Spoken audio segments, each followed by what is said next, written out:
Petro mlayu-mlayu ning ngopo? Matur Ndara Baladewa sewu lepat diagung mangsami ngeten. Yo, ning ngopo? Piye kabare peperangan jroning Karangka Dempel? Werkudara ingkang nalika semana sagung ngundurake Prabu Panggulan Jagat. Lah kok dadi ora ana kabare malah kowe mlayu-mlayu kaya bocah cilik iki ning ngopo? Sewu lepat nyuwun pangapunten. Nggih. Kula munjuk atur ngesanipun Sri Prabu Baladewa. Yo piye?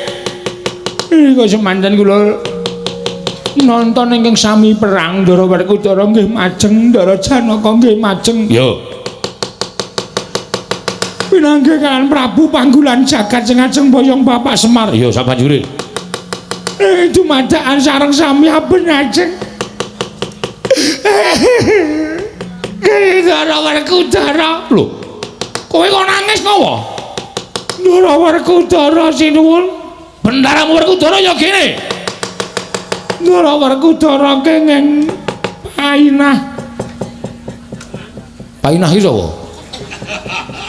Apa, Gong? Painah ora.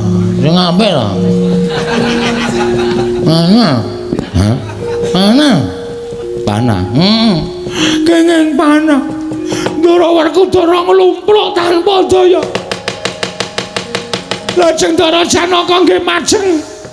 Ndara Janaka ya nglumpruk tanpa daya. Lajeng Ndara Puntadewa ya maju.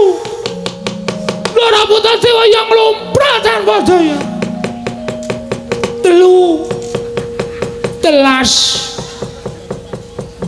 Telu entek piye?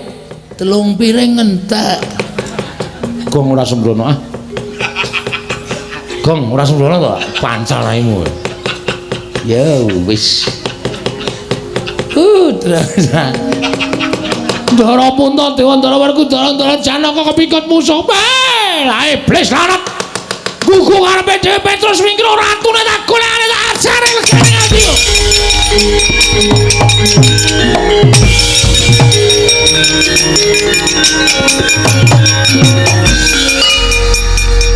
Ning mlayu kok dadak nyampar rai lho. Mesti kulino aku lamit lho. Ya ngopo iki ora? Dadak nendang barang ora. Nendange ra bener. Tak paske moto entuk pipi. Oh ketegelen kowe go nek ngepaske moto ki. Main sakan kowe. Hati-hati ya go iki. Sowo iki. Aku ngucap bumi angus Karangka Dempel kok ana menungso matane gedene Rajama-jama. Iki sapa iki? Nek nomripanmu gatena gobokmu. Putrane Ndara Werkudara Raden Antasena. Kondene cuweke cengele. Nilai sedela. Moh. Alah, moh. Sopo iki? Iki dudu anake Ndara Werkudara, iki teleke Ndara Werkudara. Aku anake Semar, aku Bagong aku. Wah, Bagong. Wah, iki oke kawulaku ya sing tepung karo iki. Jarene wonge lucu. Ya lucu ya iso, kejem ya iso. Lho, lucu ya iso, kejem ya iso. Kaya sagedakan iki aku aja tok anggap bergurau. Ata aja anggap sembrono. Ning kata-katamu sing kliwat saka ukuran kowe arep mboyong karo Bapak Semar. Sapa jenengmu? Prabu sapa? Kenceng Gusi, Kenceng Waja. Kenceng Waja. Ora sak penakmu dhewe kowe ngrasani Karangka Dempel. Ora sak kepenakmu dhewe kowe arep meksa karo Bapak Semar. Tak omongi ya, ning tanah Jawa kene iki ukurane hukume wong nyilih kuwi disilihi, nek ora disilihi ya wis nampa. Hukume wong takon diwangsuli. Ngono lho. Dadi nek kowe arep boyong karo Semar, nek Semar nek gelem ya boyongan ora masalah. Nek Semar ora gelem aja pisan-pisan meksa karo Semar. Mergo kowe arep berhadapan karo Kapolsek Karangka Dempel. Kapolsek kok wetonan Suping kok dadi Kapolsek. Ya men cerewet napa. Mbok nek ora iso crita iki rasah crita, Bang. Oh butuh sekolah barang. Kowe ngapa cerewet terus? Meneng iki lagi ya tantang-tantangan malah di sapenake dhewe. yen ngono kowe sing dadi palange Prabu Panggulan Jagat bakal boyong Semar. Arta boyong-boyongan ora masalah. Arta kapak-kapake nek Semar gelem ki terserah kowe. Wong dasare aku ya wis jelen duwe Bapak Semar. Neng ora usah ngucap arep bumi angus Karangkajempel. Karangkajempel ki bumi kelahiran kowe, Mas. Karangkajempel ki tanah kelahiranku. Aku lahir neng Karangkajempel. Mula aku ki jejer putra bumi sing wajib mbelani Karangkajempel. Sing wajib aku iso jaga Karangkajempel. Nek ana wong sing arep ngosasik Karangkajempel, arep gawe geger Karangkajempel, ajange ora ning dadane Semar, ning dadane Bagong. Wah, jenenge Bagong. Waduh. Aku mas ngaku Antasena e. Bagong ya Antasena. Ngopo to? Mbah ya santai ora. Wah, Antasena dapure kaya dingklek. Rupa kok kaya dingklek ya, Tru. Bola-bali dilingguhi. Nek ora masalah, aku tetep gelem kaya dingklek. Tenan aku nek dilingguhi mangap aku. Ayo.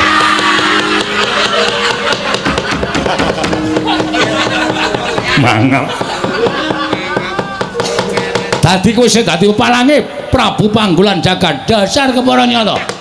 Arep nang kene iki akeh satriya-satriya akeh Nalendra. Neng kowe ora usah kuwatir. Kowe adepane karo aku. Aku nek diwangi para Nalendra aku ora gelem. Katentreman, kabagian kanikmatan ning kawula Karangkajempel do mapan ning Karangkajempel kanthi tentrem kuwi nang pundhake Panakawan Bagong. Dadi kowe ora usah kuwatir, aja wedi kowe nyawang karo satriya-satriya iki. Satriya-satriya iki tamu kabeh. Nek umpamane iki dadi gelut antaraning kowe karo aku, sing nandangi ya meng aku. Waladal. Cengengesan. Kandhane malah mangan apa kok gumoh-gumoh? Lho, aku ki guyu ora gumoh. Ayo, kowe rasa kokean gunung tanpa guna. Nek kowe arep gawe geger Karangkajempel, Bagong sing ora trima. Weh, ladal. Yen ngono kowe wani karo aku, sing tak wedeni apamu?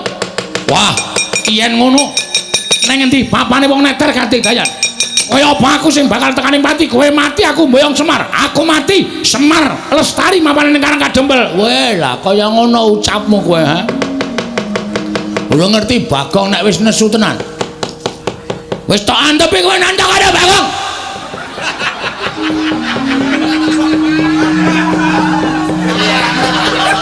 Lah Kresna guyu ngopo? Bagong niku lho. Lastri nyawang nesu kok sakarepe dhewe. Omonge cepete ra jamak-jamak. Ratune kok ya betah-betahe ngono lho. Wong saka kene ambune wae abape batang tok kok. Kok ya ratune iki tanpa lunga. Warane karo bawenan. Arwani karo Panakawan Bagong. Aku wis ngentekke raja kaya kowe iki 6 akhir-akhir iki. Saged kasembadan aku njangkung kersaning Kakang Nayantaka. Yen perlu kowe butuh ragat pira wae saka Mandura bakal nyediani. Kakang Semar, nadan aku gonjangkung marang kersaning Kakang Nayantaka. Nadan aku mbok dawuhi munggah gunung medun jurang ora bakal silak. Wah, Semar. Nadan aku mbok dawuhi jegur segara dadi sarana kalaksanan apa sing mbok idam-idamake. Aku sagu. Matur suwun, matur suwun. Tentrem ati kula. Wah ya bapak iki nek semene digayuhan kaya ndara-ndara kaya krasa ya terus. Tur kabeh mendukung ayo kuwi lho apike. Ha ta, Tru? Ha iya. Wis lororan apa, Tru? Wis. Jak omong ora nyaut-nyaut ora.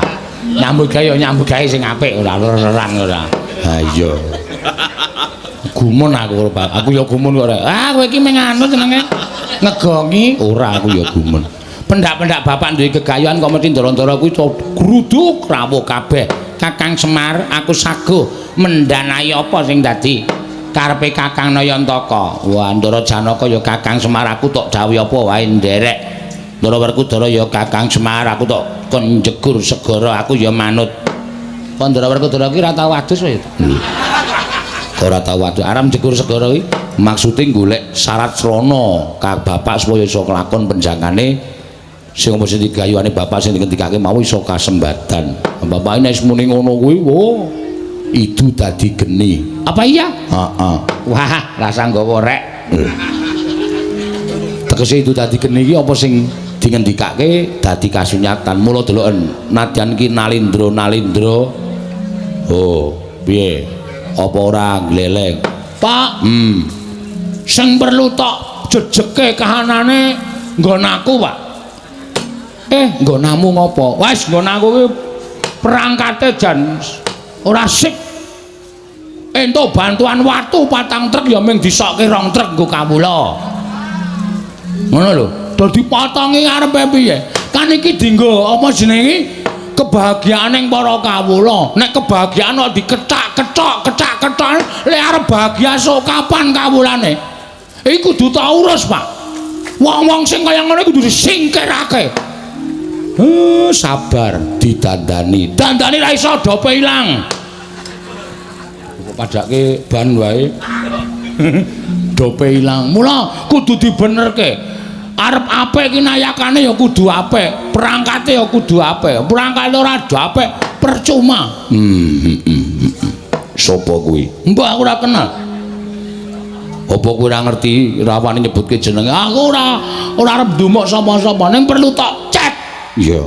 Cek bilang tung. Bagong, kowe iki nek omong mbok sing apik. Aku setuju karo Bapak. Aku mbantu sepenuh hati, Pak. Aku tok kon ngopo aku manut. Ya. Iki kaman wedange ngetokke. Engko sithik. Apa wis mateng tilik ana sik. Arang wong abdi-abdimu iki do ngeyel e. Waduh. Isih suwe mer. Ha sebabe banyune lagi digolekke. Apa asat e? Sumur asat iki banyu lagi digolekke. Sabar nggih, Ndara. Bagong ora dadi ngopo? Bagong ora dadi ngopo wis to? Ora usah repot-repot. Bagong ora usah dadi ngopo? Ora usah repot-repot, Bagong. Aku wis sangu bioglas. Wah, gaya. Minuman kesehatan. Ndara-ndara iki ora mung cukup wedang putih tok ning bioglas. Engko darane tawa lho, Tru. Ya ora apa-apa. Ngoten, pun dilanjutke. Terus kula sakniki nggih ngajeng nyuwun priksa dhateng panjenengan. Kula mboten njaluk napa-napa. Kula mboten kepengin sampeyan niku ngetokke Prabeya. Merga gegayuhan kula menika mboten wonten sambung rapete karo Prabeya.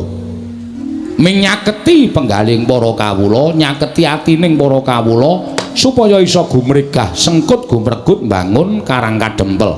Iya, Kyai Semar. Ning kene Ndara. Ujaring para sepuh nyebataken, ujaring para kaki-kaki sami ngendikaaken. Wong ki nek duwe gegayuhan, wong ki nek duwe pepinginan, adat sabene pepinginane arep ketekan, gegayuhane arep kasembadan. Niku adat sabene biasane godane sok nyepaki, godane sok nekani. Mula bab godha menika mangke wujude napa ndara-ndara kula suwun ampun ngantos wisuh lumuh ngentasi perkara ning mang bantu Semar Badranaya awit kula niki wong sing ora kuat tumandang karya ijen anak-anakku ya ming kawula anak-anak kula niku ya ming batur nek godane ngungkuli kekuataning Semar kula pasrahke kali ndara-ndara kula Pandhawa Ndara Werku Ndara Janaka Ndara Kresna Ndara Baladewa ya Semar aja kuwatir Pandhawa tansah anjangkung marang kersaning Kyai Nayantaka Kakang Badranaya sikra-sikra yen permana ganca sikra ngraken awang sesangka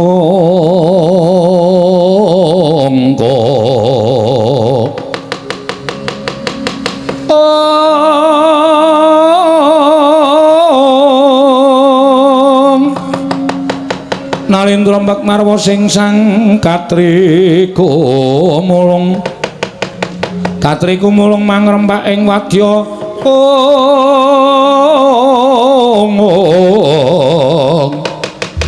kurda-kura reka kiri-kiri ro nanggono magawe gelari wang-wang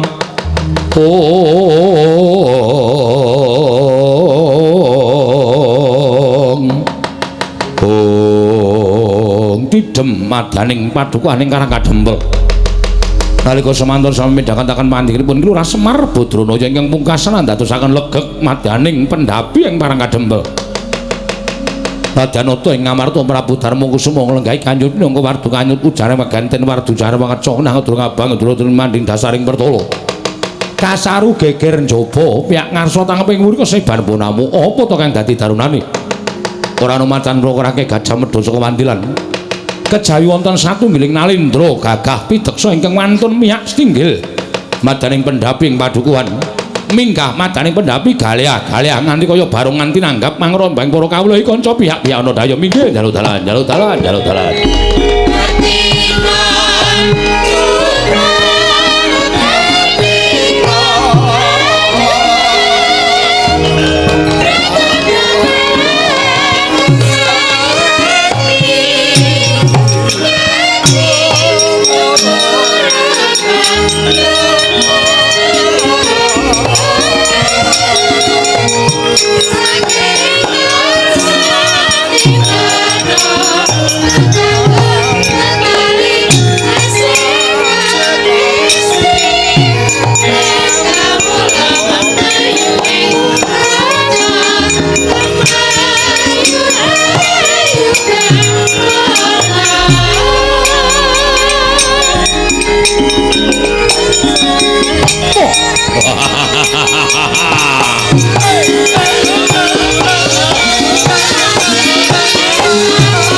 Sinongwati jagat kinari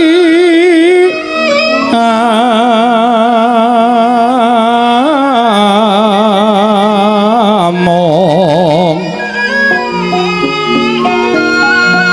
mbak lumembak ombak ing samudra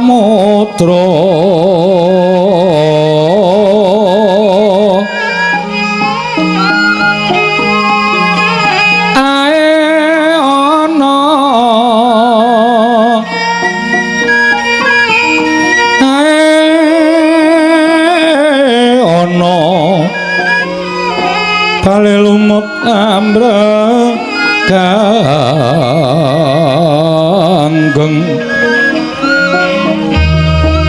bawita denceng dencengan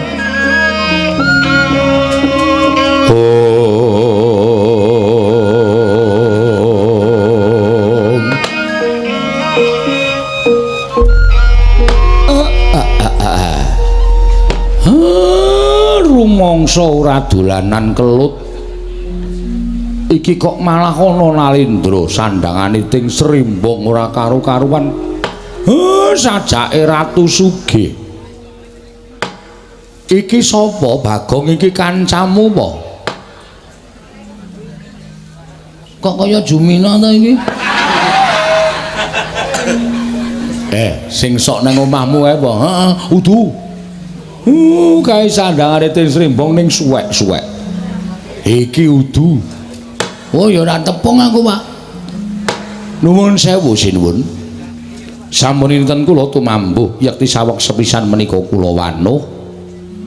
Panjenengan menika Nalindra saking pundi? Sinten jejulukipun? Kula nyadong dawuh. Wonten napa kok rawuh enten sudung kula namung gubuk alit kados mekaten menika. Oh, jagat Dewa Bathara. Ya jagat pangestu Nggara. Kusik sadurunge kowe takon karo aku lan tak wangsuli apa kang dadi pitakonmu? Apa pancen kepara nyata kowe ingkang aran Semar? Mboten wonten kalih kula menika Semar Badranaya Duda Manangunung Bojogati Juru Dyah Punta Prasanta. Kathah ingkang nyebat kula menika ya Ismaya. Wah, dalah. Wah, tobat. Mongko ingkang gumana musik ana ing atiku, kabeh wong sak negaraku padha ngandha, padha ngandhake Semar Badranaya. Kabeh jagat iki kan keberbeken marang asmaning Semar Badranaya. Ning lha kok jebul marang aku ketemu? Lho, lha mung wujuding kawula cilik. Mongko iki dudu wujud negara, dudu wujud kadipaten lan sak piturute. Iki mung bale wis maning kawula cilik. Wah, dalah jagat Dewa Bathara. Nganti kondhangku ning negaraku wae kalah karo kondhange Semar. Monggo Semar mapan ning Nusa Jawa, aku mapan ning tanah Sabrang. Nuwun sewu panjenengan menika Nalindra saking pundi? Tepung nggih. Yen kowe ketemu karo aku kuwi Nalindra saka negara ing Bata Sarimbak. Saking Bata Sarimbak. Yo. Aku Prabu Kenceng Waja. Kenceng Waja? Iya, dasar kepara nyata. Kenceng manis apa kenceng? Oh, Bagong aja sembrono. Kenceng kok jenenge kok le medeni to, Pak? Uga ning nyebutake aku Nalindra Prabu Panggulan Jagat. Nek cara nggone dhewe nek kabotan jeneng ngene iki sok gerang-gering.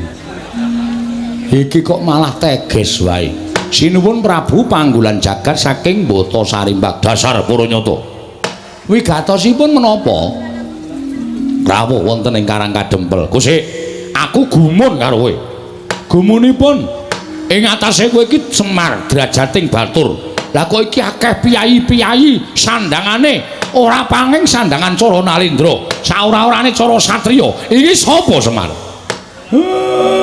Ingkang wonten wingking panjenengan menika Nalindra Ngamarta Prabu Puntadewa. Prabu Puntadewa? Inggih. Walah dalah edian. Prabu Puntadewa nganti rawuh ana ing Karang Kadempel. Ora kok Semare sing tekan negara Ngamarta, Puntadewane sing rawuh mrene iki. Kowe iki wong elok apa piye?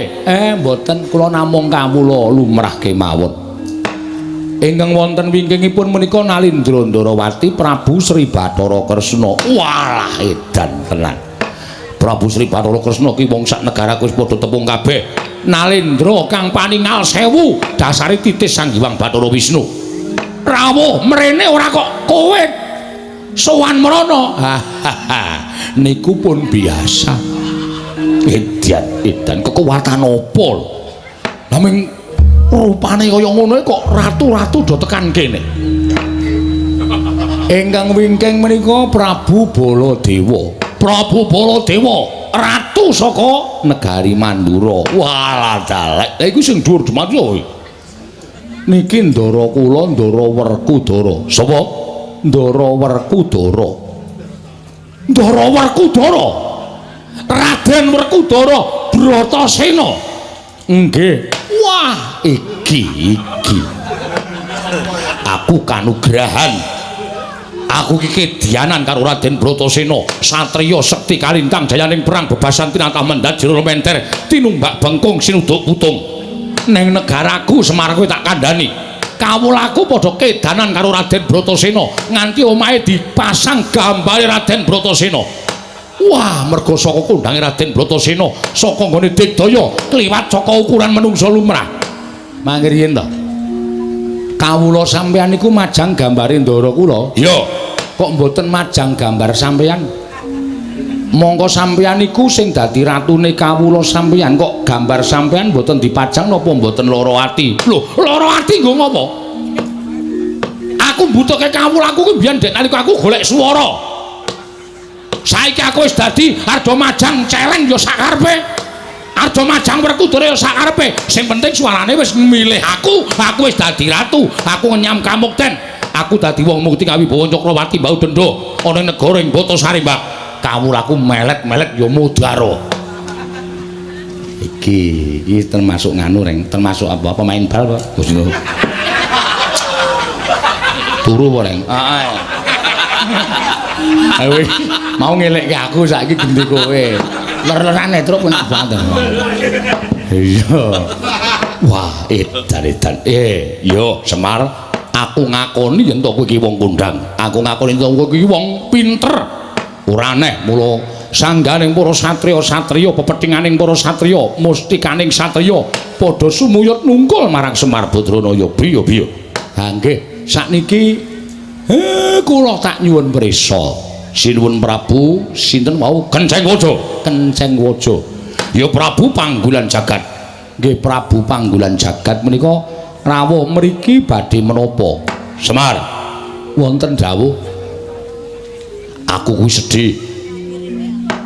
Aku kuwi dadi nalindra ning negaraku, dina samengko negaraku kuwi lagi ketaman pagebluk. Negaraku lagi dikeman welaking Jawata. Kawulaku padha kasangsaya uripe ora kepenak. Tetanduran ora ana ingkang tukul. Lemah-lemah padha garing megingking. Mula ora aneh yen to negaraku taman pegebluk akeh para kawula kekurangan sandang pangan bekasan landang lara sore lara esuk mati esuk lara sore ketiwasan wis akeh ingkang padha tekaning mati blasah kaya babatan pacing mongko aku dadi nalindraning para kawulaku aja nganti aku dirasani dening para kawulaku mula aku mbudidaya ngupaya srana supaya negaraku entuk tamba bisa uncat saka pagebluk ing tumama nggih aku nglakoni tapa brata nglakoni sare narite sesemek ron raja mula bebantal Batasarimbak aku entuk sasmitaning dewa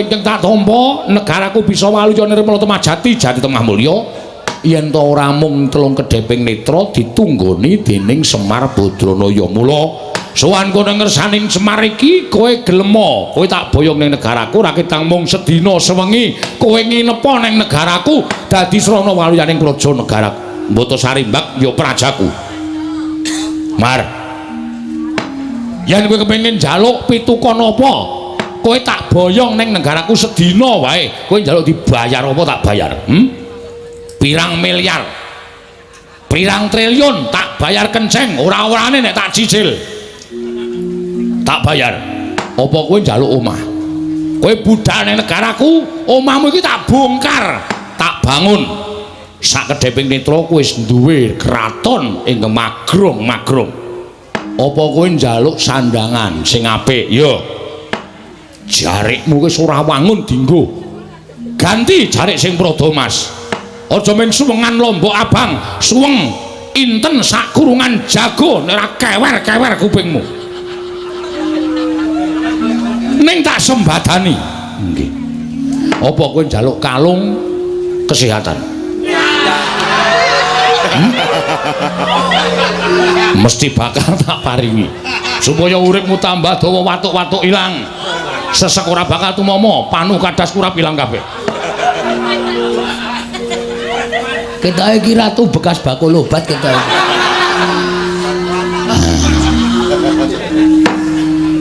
ning yen kowe njaluk ijol wujude lemah pirang hektar bakal tak tukokake waton kowe gelem tak boyong neng negaraku Botosarimbat. Nanging yen kowe ora gelem tak boyong neng negaraku ing Botosarimbat, kowe tak ijoli dhuwit ora gelem, tak ijoli sandangan ora gelem, tak wenehi apa-apa ora gelem, tak gaweke omah ora gelem, kowe puguh ora gelem rawuh ning negara Botosarimbat, tegese kowe bakal mentolo karo patine kawulaku. Yen nganti aku bali ning negaraku aku ora boyong kalawan kowe, bakal padha nyuraki karo aku disenggo aku ratu sing ora iso ngayomi marang para kawulaku. Mula tinimbang aku bali dadi sarta nglakoni sastra wirang, aku dadi wong sing dicacat dicecedha dening para kawulaku. Luwih becik aku ngruda paripeksa lawan kowe. Aku ngruda paripeksa lawan kowe. Kowe tak alus ora kena.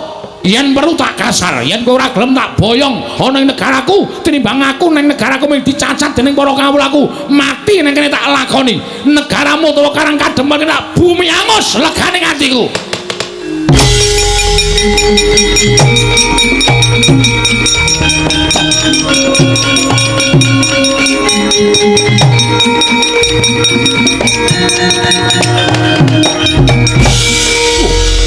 Sowoy aku ngucap bumi angus Karang Kadempel kok ana menungso matane gedene rajamak-jamak. Iki sapa iki? Lek no mripanmu gatena gobokmu. Putrane Ndara Werkudara Raden Antasena. Kon rene cuweke cengele. Nilai sedela. Moh. Alah, moh. Sapa iki? Iki dudu anake Ndara Werkudara, iki teleke Ndara Werkudara. Aku anake Semar, aku Bagong aku. Wah, Bagong. Wah, iki oke kawulaku ya sing tepung karo iki. Jarene wonge lucu, ya lucu ya iso, kejem ya iso. Lho, lucu ya iso, kejem ya iso. Kaya sagedhakan iki, aku aja tok anggap bergurau. Ata aja anggap sembrono. Ning kata-katamu sing kliwat saka ukuran, kowe arep boyong karo Bapak Semar. Sapa jenengmu? Prabu sapa? Kenceng Gusi, Kenceng Waja. Kenceng Waja. Ora sak penakmu dhewe kowe ngrasani Karang Kadempel. Ora sak kepenakmu dhewe kowe arep meksa karo Bapak Semar. Tak omongi ya, ning tanah Jawa kene iki ukurane hukume wong nyilih kuwi disilihi, nek ora disilihi ya wis nampa. Hukume wong takon diwangsuli. Ngono lho. Dadi nek kowe arep boyong karo Semar, nek Semar nek gelem ya boyongan ora masalah. Nek Semar ora gelem aja pisan-pisan meksa karo Semar. Mergo kowe arep berhadapan karo Kapolsek Karang Kadempel. Kapolsek kok wetonan Soping kok dadi Kapolsek. Ya men cerewet napa. Mbone ora iso crita iki rasah crita kong. Oh butuh sekolah barang. Kowe ngapa cerewet terus? Meneng iki lagi tantang-tantangan malah di sapenake dhewe. Yen ngono kowe sing dadi palange Prabu Panggulan Jagat bakal boyong Semar. Arta boyong-boyongan ora masalah.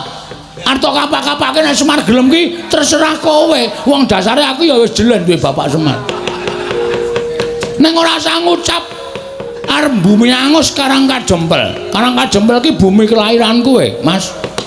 Karang Kadempel ki tanah kelahiranku. Aku lahir neng Karang Kadempel. Mula aku ki jejer putra bumi sing wajib belani Karang Kadempel. Sing wajib aku iso jaga Karang Kadempel. Nek ana wong sing arep ngosasik Karang Kadempel, arep gawe geger Karang Kadempel, ajange ora ning dadane Semar, ning dadane Bagong. Wah, jenenge Bagong. Waduh.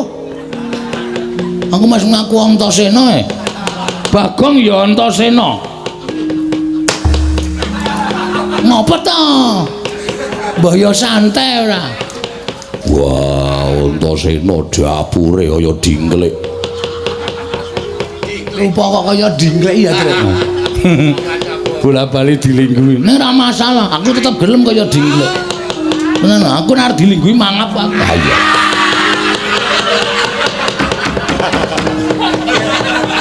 Mangap. Dadi kowe sing dadi palange Prabu Panggulan Jagat, dasar kepara nyata. arep nang kene iki akeh satriya akeh Nalendra. Neng kowe rasa kuwatir, kowe adepane karo aku. Aku nek diwangi para Nalendra aku ora gelem. Katentreman, kabagian, kanikmatan ning kawula Karang Kadempel do mapan ning Karang Kadempel kanthi tentrem kuwi nang pundhake Panakawan Bagong. Dadi kowe rasa kuwatir, aja wedi kowe nyawang karo satriya-satriya iki. Satriya-satriya iki tamu kabeh. Nah umpamane iki dadi gelut antaraning kowe karo aku sing nandangi ya meng aku. Waladal. Cengengesan. Kandhane malah mangan apa kok gumoh-gumoh. Lho, aku ki guyu ora gumoh. Ayo kowe rasa kokean gunung tanpa guna. Nek kowe arep gawe geger Karang Kadempel Bagong sing ora trima. Weh, ladal. Yen ngono kowe wani karo aku, sing tak wedeni apamu? Wah, yen ngono nang endi papane wong neter ganti dayan. Kaya apa aku sing bakal tekani mati, kowe mati aku mboyong Semar. Aku mati Semar lestari mapane ning Karang Kadempel. Weh, lah kaya ngono ucapmu kowe, ha? Ora ngerti Bagong nek wis nesu tenan. Wis tok andepi kowe nandhang karo Bagong.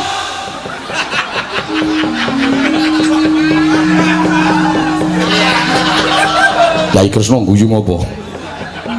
Bagong niku lho. Lastri nyawang nesu kok sakarepe dhewe. Omonge cepete ra jamak-jamak. Ratune kok ya betah-betahe ngono lho. Wong saka kene ambune wae abape bathang tok kok.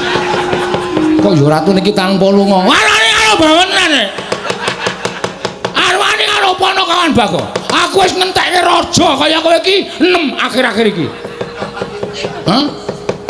Modar kabeh mungsuh Bagong. Dadi nek kowe arep kurang ajar karo Bagong, oh, ketiban sikile Ndara Werkudara ora mati derajat modar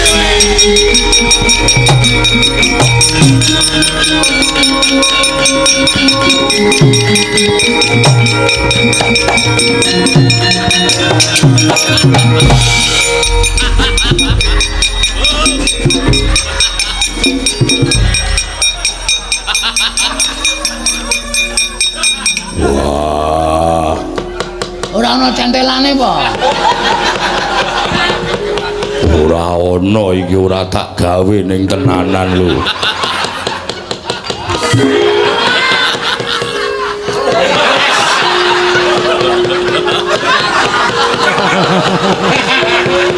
Sajake sing natah lali mbiyen. Kudune ana centelane kok ora ana centelane. Wah, Bagong gawe kaget. Gawe kaget pripun? Kok kowe muni tiban sikile Werkudara. Wah, jangka tendang wonge. Werkudara. Lah kok dadi kowe melu-melu perkara iki? Werkudara, lah kok dadi kowe melu-melu perkara iki? Aku krungu Bagong muni ketiban sikile Werkudara, pecah sirahmu. Kaya wong kaget aku terus jangkah. Sirahe ratu mau terus tak tendang. Wah, dudu salahku, salahe Bagong. Weh, kok sik, kok salahku ngopo? Wong aku ora ngopo-ngopo kok. Aku rakon. Kula mboten kula mboten akon sampeyan, kula mung muni ketiban sikile Ndara Werkudara, pecah sirahmu. Aku terus jangka. Sing muni akon sapa? Aku ora mung ngomong to. Sampeyan niku sing kagetan. Wah, edan ora edan iki tenan. Ora ana wong dawuh kejaba nek aku Ndara niki mang tendang iku kalimat perintah. Berarti sampean kula kon. Nek kula muni ketiban sikile Ndara Werkudara, apa ana kalimat perintahe? Ora ana to? Wah, ampun rika ditandangi. Sing nantang ki kowe, sing nendang sapa? Sing nendang daramu Werkudara, sing nendang tanggung jawab. Aku amen padu. Ora ngopo-ngopo. Pripun Den? Wah, celeng.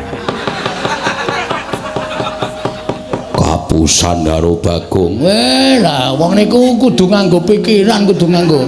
Niku lek medantan sing apik ora iso. Wis ben nang kene wae.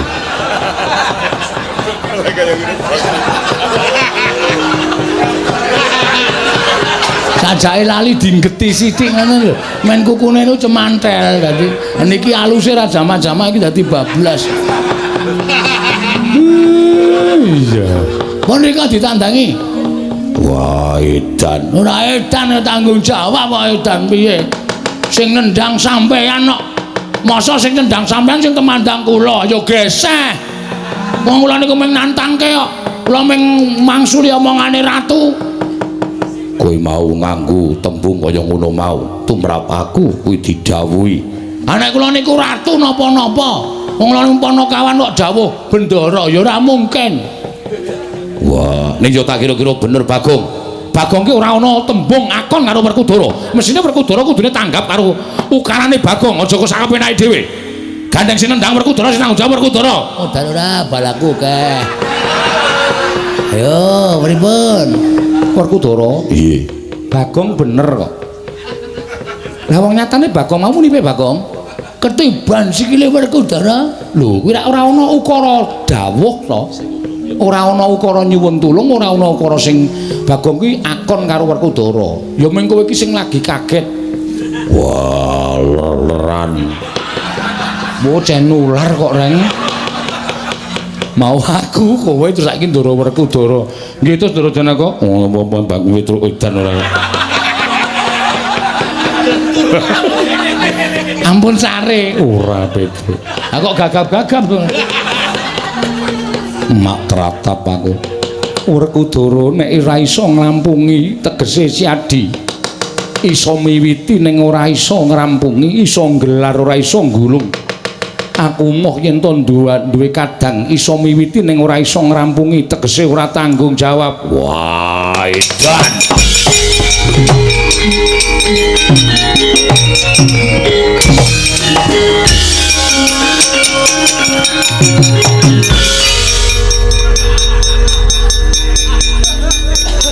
Ngono lho karepe.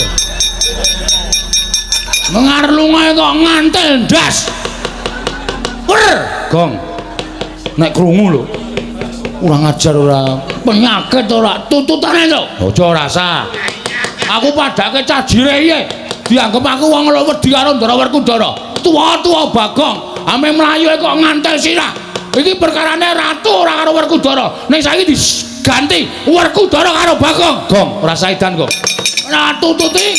Gong rasa edan, ora rasa. Gong, ora rasa. Merasa di sana lho. Ora rasa to. Sabar. Karo Bendoro kok semen ana. Semen to, Tru? Mangkel aku. Gugu karepe dhewe. Aja tak pisah. Lara dikeplan Ndara Werkudara. Ha kowe ya gawe masalah. Gawe masalah apa? Aku ya Tru. Ben ora. Ora tok penging. Mbok doyak kono rawani. Ora wani kok dadak. Mau tak tutupi iki ya ming kanggo akting kaya mudhara kono ora. Bagong mesti ora pisan ora pindho mesti gawe rame. Ora ana aku takoke. Aku ki gawe rame ki gawe seneng kok, Pak. Mong gawe seneng atine wong ki ngibadah. Ah iya. Bener. Sinuwun kula wis matur to. Gegayuane wis arep lakon, pacobane ya cemepak. Iya, Kyai Semar, sak banjure kula nyuwun Ndara Baladewa, sinuwun Ndarawati, kula aturi ngawat-awati tindahipun Ndara Werkudara. Mergi saking paningal kula niki godha niku mboten baen-baen. Iya, Kyai Semar, yen to ngono aku nyuwun pamit metu njaba. Iya, Semar aku njaluk pamit metu njaba. Aku ya tak metu njaba wae, Pak. Iya. Kancane lae do metu njaba. Iya. Ndara Janaka nyuwun tulung nggih dipun tentremaken nggih, Ndara. Iya Panakawan Bagong. Reng ayo reng manunggal sayuk rukun gotong royong njaga perdamaian Karang Kadempel. Aja nganti klebon menungsa kaya Prabu Kencang Waja karo ya Prabu Panggulan Jagat mau. Iya karo calo karo Petruk barang ya, Tru. Ayo. Ndak nggo dukani bapak. Ndara Puntadewa monggo kula dherekaken manjing saklebeting Bali Wisma. Dipun icipi napa sing pun dimasake kalih kanastren? Iya Kyai Semar ngestoke dawuh sawontenipun lho Ndara.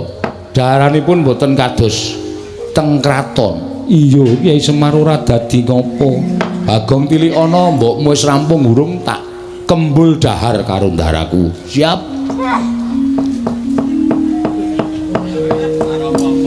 Wis Pak.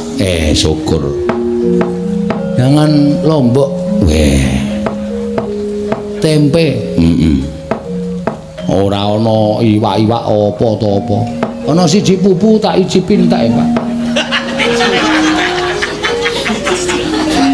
Akeh iki nggo aku lentuk gendurenan wingi sore. Tak nget. Wis ana-anane karo krupuke mlempem dicokot wani. Iya. Wis ora apa-apa.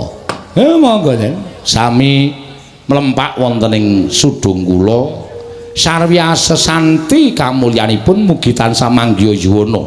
Iya Kyai Semar. Mangga anggro sesumbar lendho bumi kuncing kumalu do kundur ketum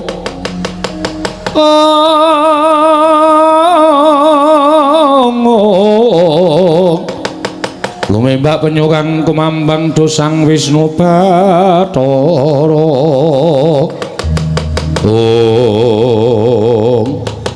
wonten dawuh sinuwun ngawi sangganing para Wadyabala kewareng ingkang ngabdi pun tumenggung Prawara Kendra Cemadung dawuh nggih nadyan kula tumenggung salukat katun barat Cemadung dawuh diweji saperangan Wadyabala saka ing Bata Sarimbak dina samangka jondhok kendhani kula dantanang Malkepara Kencana merga nggonku bakal mboyong Semar ana ing Mepalangi lho sinten ingkang pantuna palangi paduka Gusti kula ingkang sinuwun ora ana kejaba mung atmajaning Lurah Semar Badranaya ingkang wani sekecap boten sekecap mangsuli kelawan Nalindra Ratu Gustimu Prabu Panggulan Jagat sajaipun sampun suwuk nyawanipun atmajanipun Lurah Semar Driwantun lan panjenenganipun Gusti kula ingkang sinuwun mula kula jombok kendhene dandan Kepara Kencana dina samengko ketapno para Wadyabala kawinan bumi angus garang kadempel niki lajeng pangkatipun abdi benjang menapa ora ketang sambung obor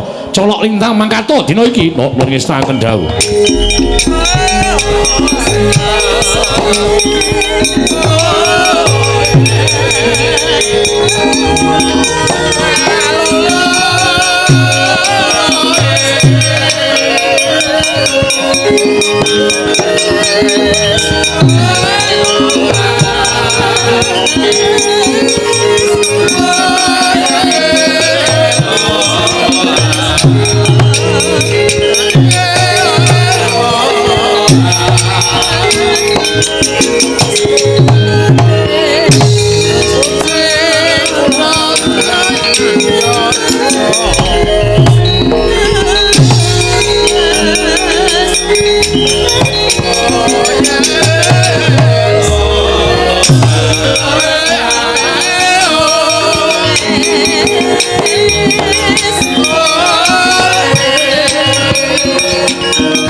Pinututi lamun katututan lamun mangsa prawira digdaya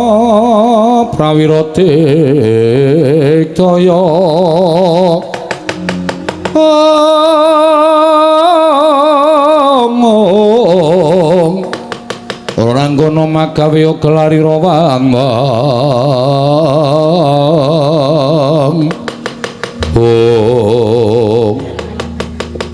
sapa ana satra kantet ngeyayet bringo sing uler geni tumpangke kuping kiwa tengen aja mati tanpa aran iki Wadyabala andaning Prabu Panggonan jagat dasar para nyata.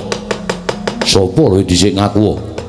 Tumenggung Prawara Kendra, tumenggung Prawara Kendra dasar para nyata kowe sapa? Senopati Ndrawati Raden Haryostyaki. Raden Haryostyaki. Ayo, endi Semar? Bakal tak boyong nganeng negaraku dadi srana waluyaning projeng Mbata Sarimbak. Nggone ketaman pegebluk. Kena boyong Semar watune iso nyempal bau kiwa tengening Setyaki. Piye? Kena boyong Semar watune iso nyempal bau kiwa tengening Setyaki. Babarawa. Wani ana sing tawedeni apamu lena pangewa tebak dadamu kene marganing patimu Singalena prapteng lalis menggung Prawara Kendra.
Yes.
sampaning jajalanet sukertaning bauna iblis lanat wae lah kok dadi bubar mawut prajuritku ora iso dikukup mungsu wong karang kadempel mongko mung kawulalit ning pancen diwangi karo satriya sing dimong karo Semar Badranaya apa mbok anggap aku wong loro saudon telu saurban iki Prabu Panggulan Jagat ayo aja maju mbok siji maju bareng mara leganing atiku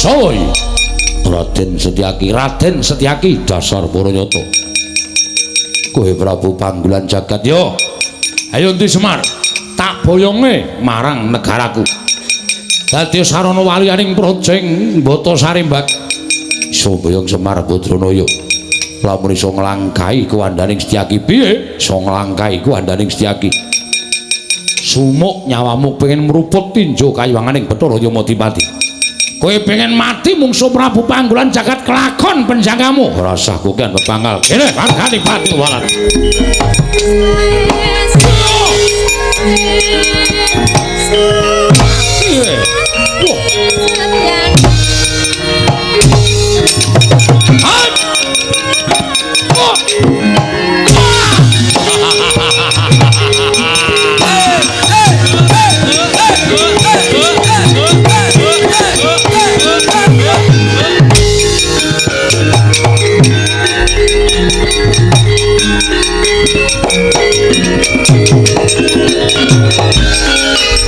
sambat ora bakal iso nglawat cokot kupingmu sirna margolaya apa mbok anggap wong loro saudon telu surban ayo iki Prabu Panggulan Jagat Nalendra negaraku tanpa tanding ming diapurmu iku arep menang karo aku sing entuk gaman apa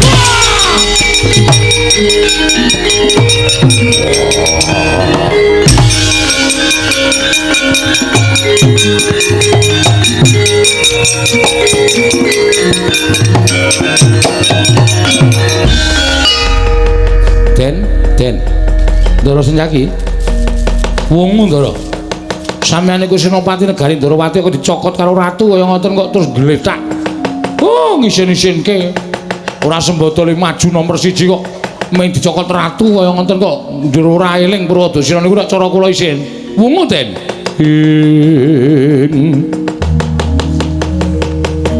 Setyaki tinunun kadanira wirang tumandang Setyaniku karwanira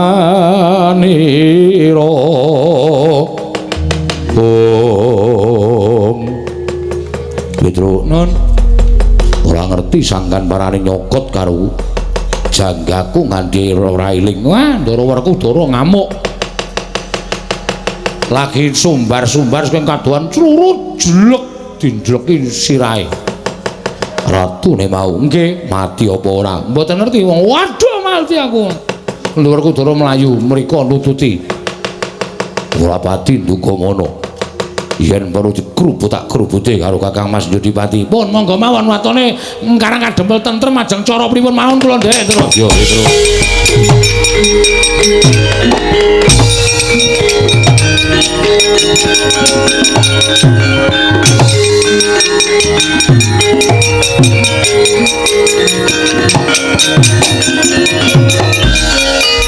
Raden Werkudara sing mau tak takokke karo Semar Badranaya dasar Baranyata Prabu Panggulan Jagat piye kowe ora usah dadak melu-melu perkara iki ayo semingkira kowe aja bakal boyong karo Semar wis kandha ora bakal sagu mbok boyong marang negaramu kowe semingkira piye semingkir yo aku gelem semingkir watone Sambaya karo Semar Badrana.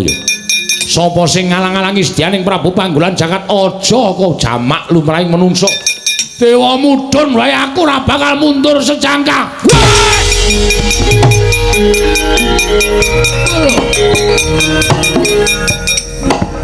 Wah, wah, wah.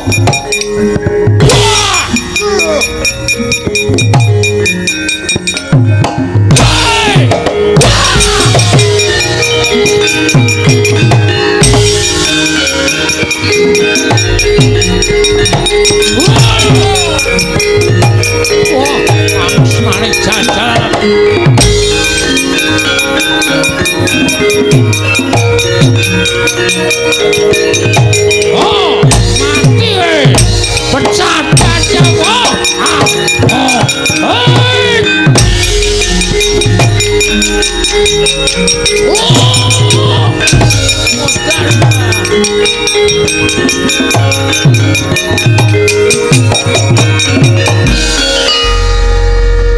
Apake Gong tamut ndase ratu wong gragas sapa-sapa dicokot sapa-sapa dicokot Ndara Werkudara dikapake aku weruh to ngantem Ndara Werkudara ora apa-apa kok ndrumak cekel nggon gulu Ndara Bratasena nganti ora eling dilingke Gong gah kok mau iki nek dilingke ora eling terus nothok mbok wis rasah ngelingke eling ya karepmu ora ya wis emut den Gus Ndara Werkudara emut sampeyan niku satriya peng-pengan dicokot karo ratu kaya ngoten kok ngglitakne cara kula isin eling Ndara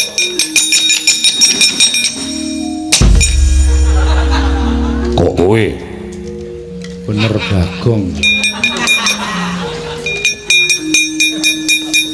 bagaimana? Ngaku wis apal wong perang ki malah dielingke kaget terus sing nang ngarepe kowe terus prek ngono lho. Aku wis apal aku. Ha iya. Aku mulane ra seneng karo Ndara Werkudara. Sithik-sithik ngampleng, sithik-sithik ngampleng. Apa dhek iki terus wong top ngono apa piye? Terus aku dianggep mung wong kere, mung wong kawula mung ngabdi terus ndase nggo keplak-keplakan apa piye? Anggepe kok dume awake gedhe. Coba padha karo aku tantang mentah-mentah. Sapa? Werkudara. Upamane Werkudara ki, Ndara Werkudara padha karo kowe. Wah, wis tak sikat wingi-wingi. Amarga dhek iki gedhe, gagah perkosa. Aku nek menang saka ngendi? Kowe ngerti dhewe to mau nothok ndasku nang Pedukuhan Karangkandel mau? Heeh. Sarta upama padha ngono dedeg piadeke padha. Ya ora padha dhek dhuwur sithik lah. Oh. Sikat wingi-wingi. Tak adus, Gong. Hah? Tak adus. Rak baradus to kowe? Heeh, aku tak adus ning kali kok kaya penak banget. Menan asli wong padha niku rak antil wingi. Sayange kok gedhe kono.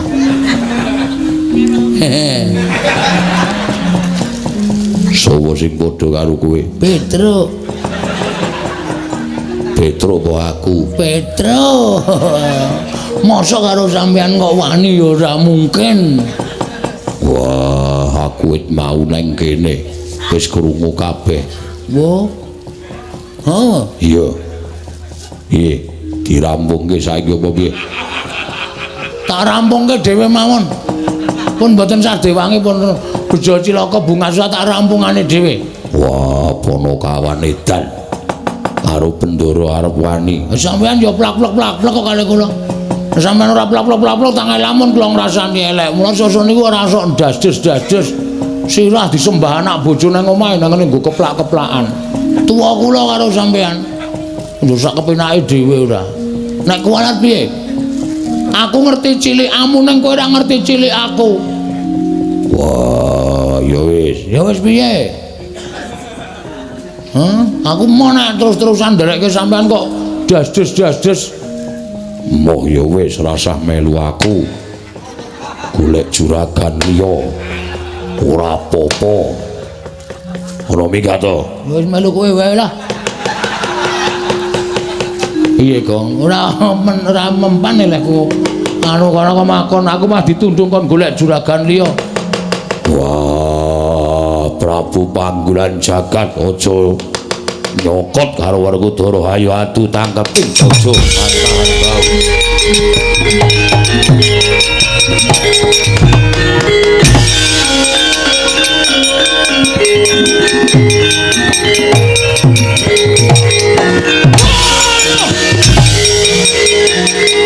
Wah,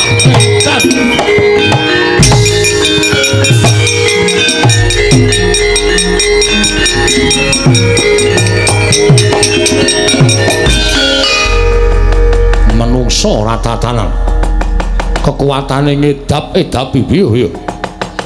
Wah, saben sikile diuncalke lah kok tumomo ning dada sesek sumrepet panonku kaya ora weruh kiblat. Raden, aja mbok kira aku mung tekan semene.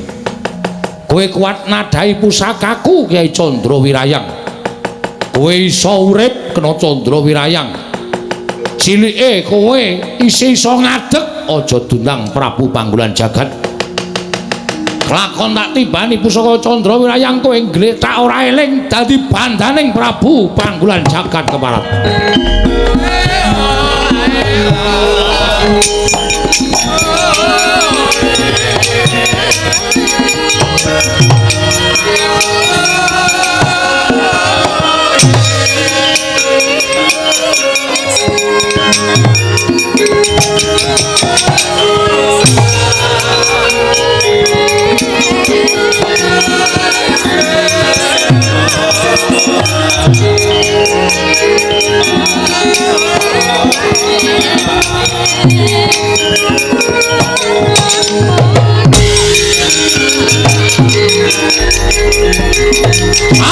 Amatoy. Ayo, amok lekane ati.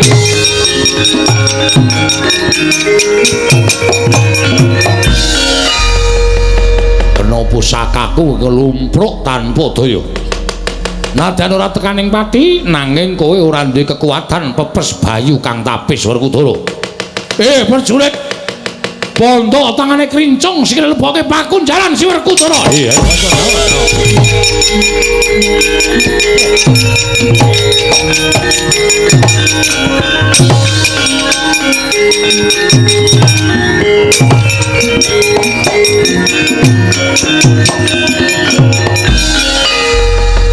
Ndak sawaska kadohan adyan aku durung tau tepung. Nanging kae ujaring akeh padha nyebutake entuk Raden Janaka satyane bagus. Gaya teja pengawak tirta pamlujenar kaya Kencana Sinanglik. Kowe arep mbelani karo dulurmu tuwa tiban pusakaku nyusul karo kadangmu Jodipati Walang.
Tiban pusakaku ora eling Purwodaksina kowe Janaka. Alah dalan-dalan kowe kondang dari langing jagat lan curing bawana. Ning ora menang mungsuh pusaka kekuatanku Kyai Candrawirayang. Prajurit iki leboke pakunjaran dadekke siji karo kadang itu.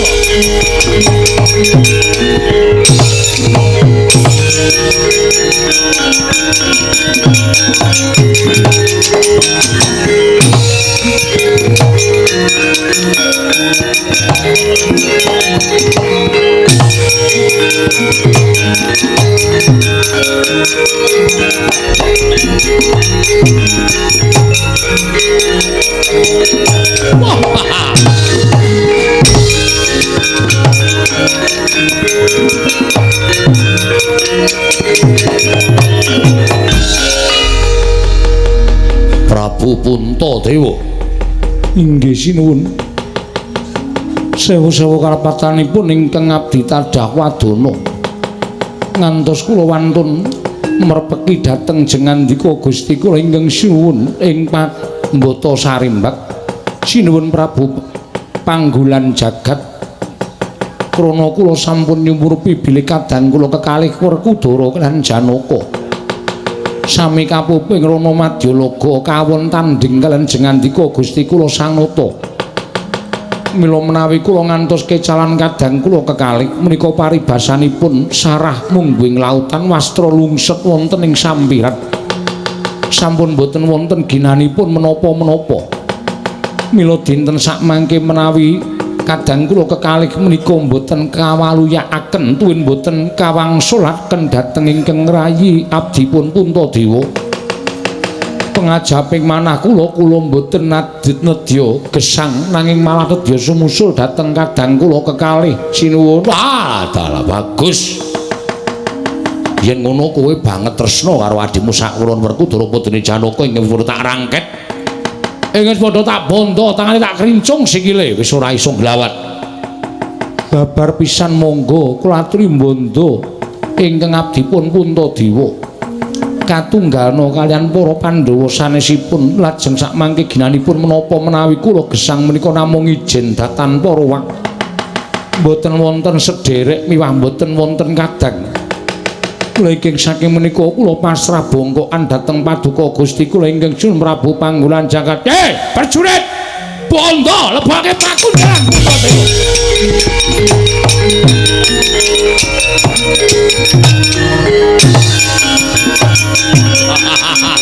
Ayo sapa meneh?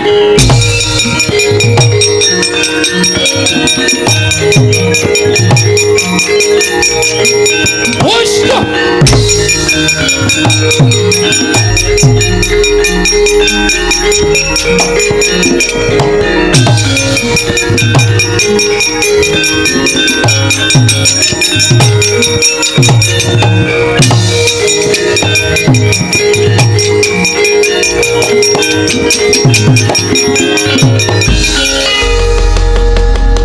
Petro mlayu-mlayu ning opo? Matur Ndara Baladewa sewu lepat diagung mangsami ngeten. Yo, eneng opo? Piye kabare peperangan jroning Karaka Dempel? Werkudara ingkang nalika semana sagung ngundurake Prabu Panggulan Jagat. Lah kok dadi ora ana kabare malah kowe mlayu-mlayu kaya bocah cilik iki eneng opo? Sewu lepat nyuwun pangapunten. Nggih. Kula munjuk atur ngesanipun Sri Prabu Baladewa. Yo piye? Kok semanten kula nonton ingkang sami perang Ndara Werkudara nggih majeng, Ndara Janaka nggih majeng. Yo. Pinanggih kan Prabu Panggulan Jagat sing ajeng boyong Bapak Semar. Yo sabanjure. Dumadakan sareng sami aben ajeng. Ndara Werkudara. Lho. Kowe kok nangis ngopo? Ndara Werkudara sinuwun. Bendaramu Werkudara ya kene. Ndara Werkudara kenging painah. Painah iki sapa? Apa, Gong? Painah ora. Sing apik lho. Panah. Hah? Panah. Kenging panah. Ndara Werkudara nglumpruk tanpa daya. Lajeng Ndara Janaka nggih majeng. Ndara Janaka ya nglumpruk tanpa daya. Lajeng Ndara Puntadewa ya maju. Ndara Puntadewa ya nglumpruk tanpa daya.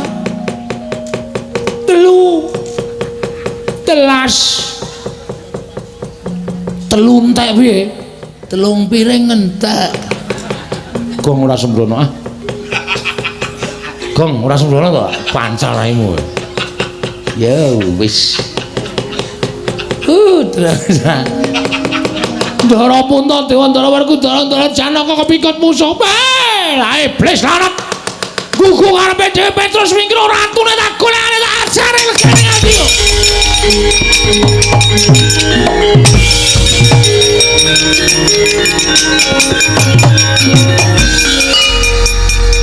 Ning mlayu kok dadak nyampar rai lho. Mesti kulino aku. Lamit. Ya ngopo iki ora? Dadak nendang barang ora. Nendange ra bener. Tak paske moto entuk pipi. Aku tegelen kowe go nek ngepaske moto ki. Men sakan kowe. Hati-hati ya, Gong. Muga-muga Ndara Baladewa ki iso ngrampungi karya Den. Ngatos-atos, Ndara.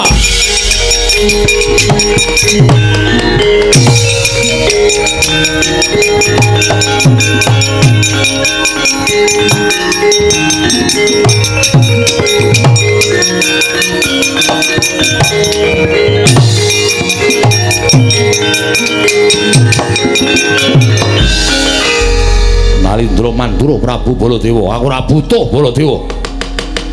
Aku ora butuhake Ratu Mandura. Ning kowe arep mbelani karo dulur-dulurmu sing wis tak rangket. Baladewa. Kowe arep mbelani karo Werkudara, Janaka karo Puntadewa, tiban pusakaku ora tak gawe tekaning pati. Ning tak gawe kewirangan nggonmu.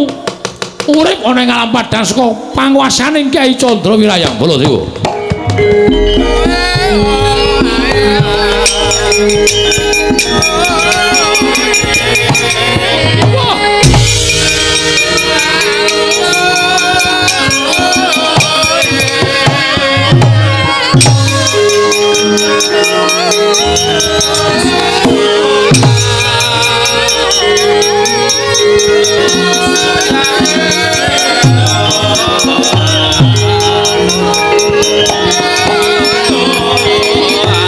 Manusmaning jajalanan sukertaning bawana wah menungsa licik kowe panggolan jagat durung babak kulitmu durung putung balungmu kowe ngentoke pusaka ana dadaning Baladewa ya mrene ya berat jueng-jueng kuandamu Den Ndara kenteriyen Den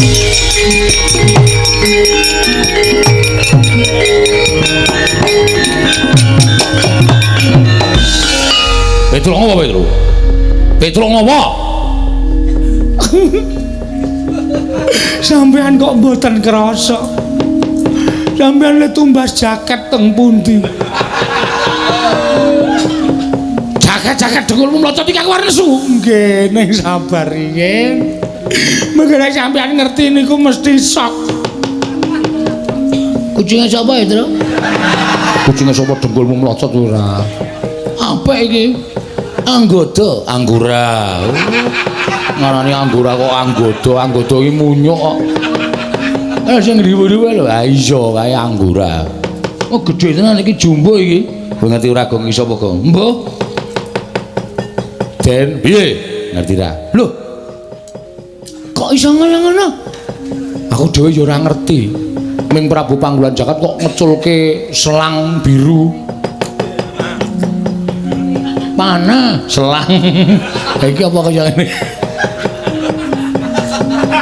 selang biru macrep ngono Ndara Baladewa ku iso wujud kaya ngene dikandhane mesake nang ngono kuwi Den kowe nggo pengilan ora le nggawa pengilan ngotan bundere lho cilik kok nggo kaya ngono tok ngapake tak tangani ning sandal e oh ning ana wong wedok tak ngekeki sore nang nggo nginjen ya aku mbiyen senengane ngono kuwi itu kelingan jaman semono tau konangan dikeprok buku aku wong edan kok kowe senengane ora Den sampean mang ningali suku panjenengan to apa ora krasa wujude lho iki waduh mati aku kowe ayo Petro mati aku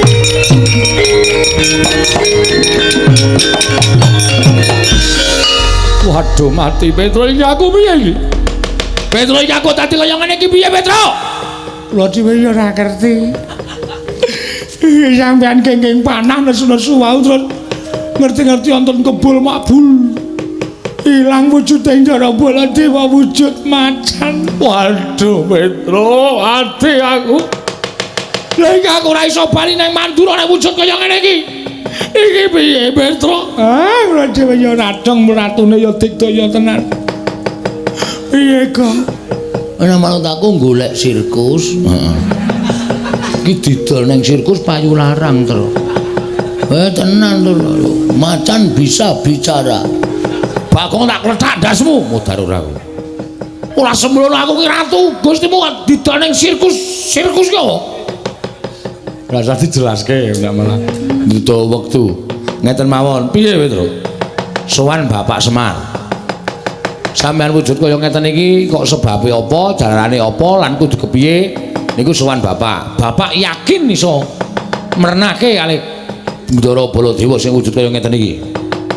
Aku kula percaya Bapak mesti yakin iso mernake. Yo, aku tak sowan Bapakmu Semar nggih. Semar, aku tulungono wujud kaya ngene Semar.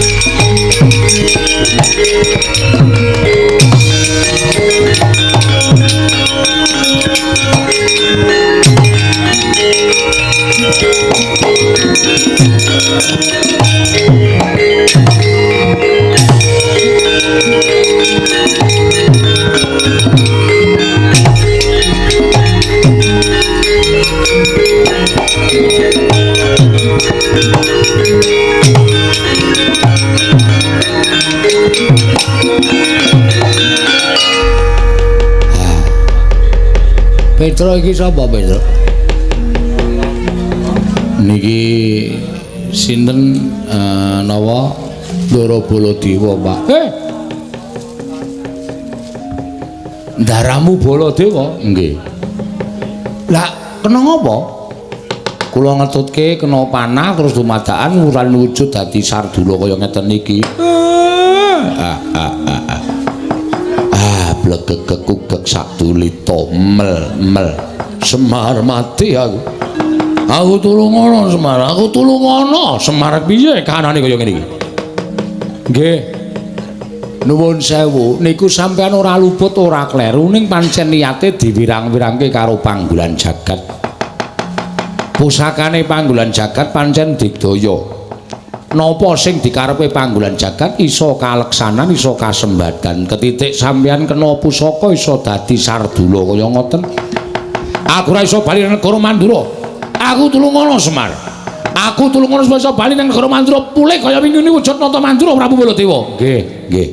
Ning enten syarate. Syarate opo? Miturut petungan kula sampeyan iso dadi Baladewa malih wujud menungsa lumrah. Nek sampeyan kudu iso nemokke teng pundi Ndara kula katelune Ndara Puntadewa, Ndara Werkudara, Ndara Janaka le dikunjara kali panggulan jagat. Nek sampeyan iso nemokke iso ngluwari Ndara Puntadewa, Ndara sinten niku Werkudara, Ndara Janaka, kula kinten sampeyan bakal bali kaya wingi uni. Ning nek sampeyan ora iso nemokke Gusti kula katelune, lha nggih sampun nyuwun pangapunten. Kula ora iso pripun-pripun sampeyan tetep wujud kaya ngeten selawase. Aduh mati aku Petro piye? Anggen niku kudu dileksanani goleki mawon. Mula sampeyan manglunga saking mriki manggoleki temu didurunge Ndara Puntadewa, Ndara Werkudara, Ndara Janaka le dikunjara. Kula kanteni anak kula Petro nala Garing Bagong. Supaya sampeyan aja nganti dioyak-oyak wong desa, dioyak-oyak para kawula disengguh macan tenanan. Yo. Sago mboten? Yo, aku sago. Nek pun sago, mriko mang mlampah liwat mburi mriki mawon ndak ketemu panggulan jagat. Petro Bagong daramu iki tutna. Waduh. Tutke macan, Gong. Ayo wis mudhun derajate. Mau ngetutke satriya saiki ngetutke macan. Ora apa-apa. Engko nek ngelih ati dikresak. Bagong aku ora doyan daging. Macan kae aku pangananku kaya menungsa. Oh nggih pun, soalé mengko nek tiba-tiba sampean lapar terus kula pas nunggu sampean terus maem ya cilaka temene terus. Ayo. Pun monggo den kula dherekaken. Ayo Petro aku turno. Monggo Gus kula dherekaken Pak, kula tak ngetutke anu napa macan. Ya sing ati-ati jaganen. Aja nganti dioyak-oyak wong Karang Pradesan.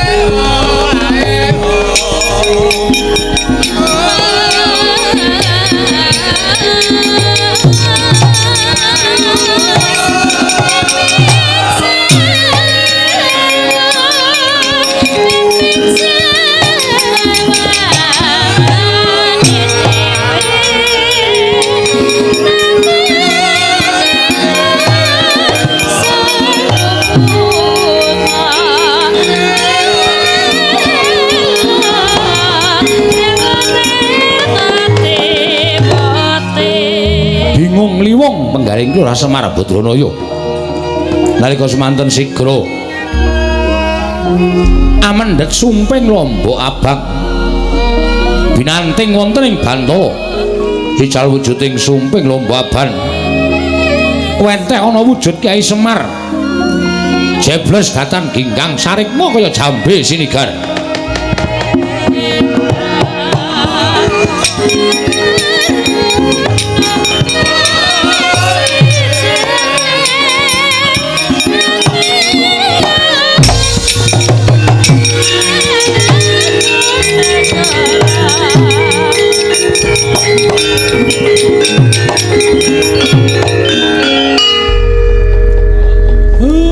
Semar kowe gaweanku kowe tak utus yen mengko ana ratu sing tekan kene arep mboyong karo kowe manuta aja selak ya mesti wae ratune ora bakal ngerti nek kowe iki gaweane Semar aku tak ngatas kelawan dewaku ing ngatasi Semar kepengin bangun desa wae lah kok dadi kaya ngene pacobane kudu tak tampa nek pancen iki saka keparenging dewa aku lahir batin ikhlas nanging yen iki pancen niate para menungsa sing watak angkara budi candala aku sing ora trima wis ngono wae welingku aku tak mangkat saiki mengko nek ratune teka ladenana aja nganti gawa gelo atine ratu kae mau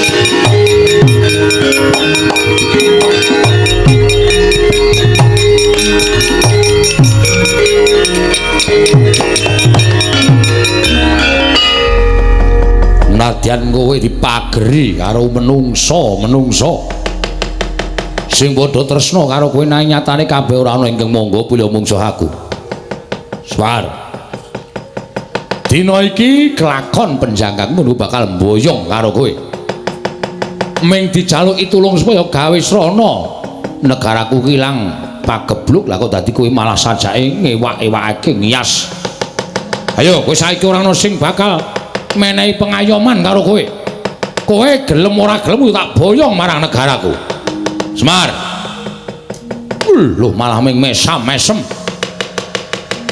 gedumel ora metu suarane nek ngono kowe ora bakal kumbe ora bakal selak ayo tak boyong dina iki regane aku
gelar wandaan muncar tinon lir kekonang surem sorotetan badang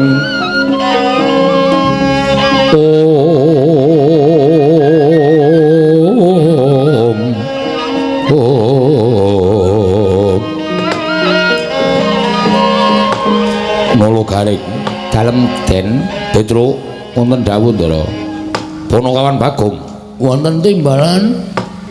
wah rumangsa bingung rasaku ndak kira gampang apa ya menyang didununging para Pandhawa ning kepingkut mungsuh lah kok tinemune angel digoleki nadyan wis nasak pirang-pirang alas parandene ora iso ketemu kalawan ingkang dak upadi ning nggih ampun lokro tetep kudu ditutuke napa sampean purun dadi macan terus kaya ngoten niku nek mboten kelem nutuke nek kersa dadi macan terus kaya ngoten niku nggih pun kondur mawon teng Mandura mboten sang golek Ndara Pandhawa lah wong sampean ya ora terus semangat kok ya matlangening kalangguan aklar pandan moncar tinon ler kakonang surem sorotetan badang kasor lan pacaring purnameng gekono dasari mangsa katiga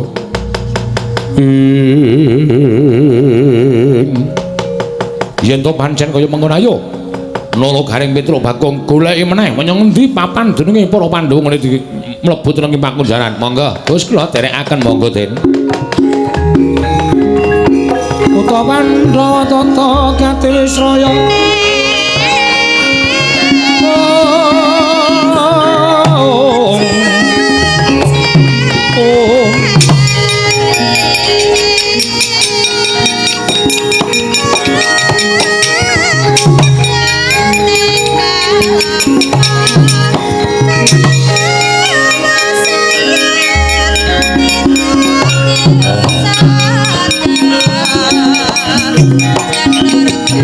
Thank you.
Marekoten prayitna semuriris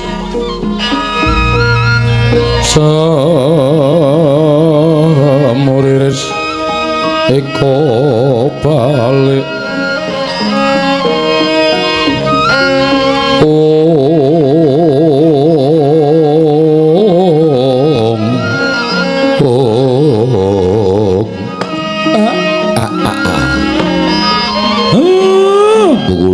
ingkang sowan iya Ismaya ulun mus mangerteni kita ing ngabiyantara ning ngarsa ulun bayana parigawe apa Semar kula niku namung badhe nanjihaken ing atasipun kula niku mung duwe sedya kepengin bangun desa lah kok dadi pacoban sing kula tampa kok malah mboten kanten-kantenan mboten namung tumanduk dateng pun Semar nanging ngembet dateng punden kula para Pandhawa Semar yaktapa ingkang bakal kita leksanani ana ing Karang Kadempel tan bisa pisah kalawan para Pandhawa Panakawan kuwi tetunggalan kelawan para Pandhawa mula kang sanga kuwi Semar Pandhawa kudu wal saka bebaya ya mung kita kelawan Nata Ndrawati ingkang bisa ngrampungi bebaya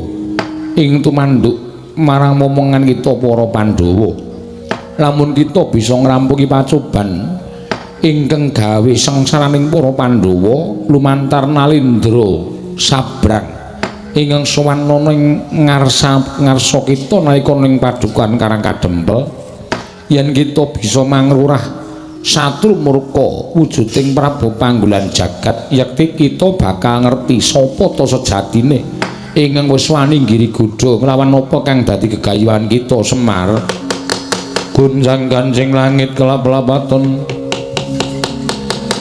liraken canging risang mawe gandrung lah lajeng anggen kula saged ngrampungaken kita aja pisah kelawan Nata Ndrawati sabab Nata Ndrawati pujangganing Pandhawa kita minangka dadi pamomonging Pandhawa loro-loro kudu manunggal dadi sawiji mara kita enggal mudhuna ning jagat golek ana Nata Ndrawati sawise iku golek ana para Pandhawa nggone padha dibanda dening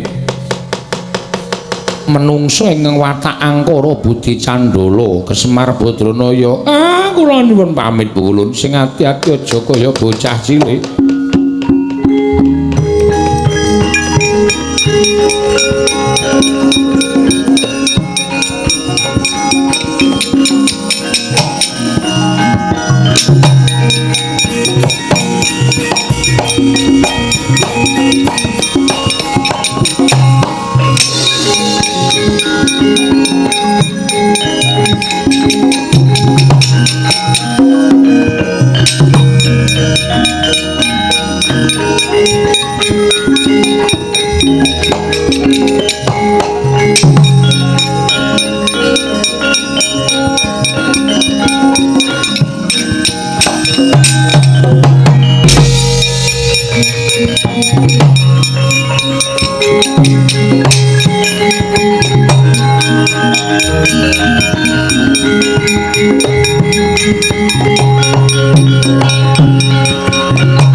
Sinuwun Ndrawati yo Kyai Semar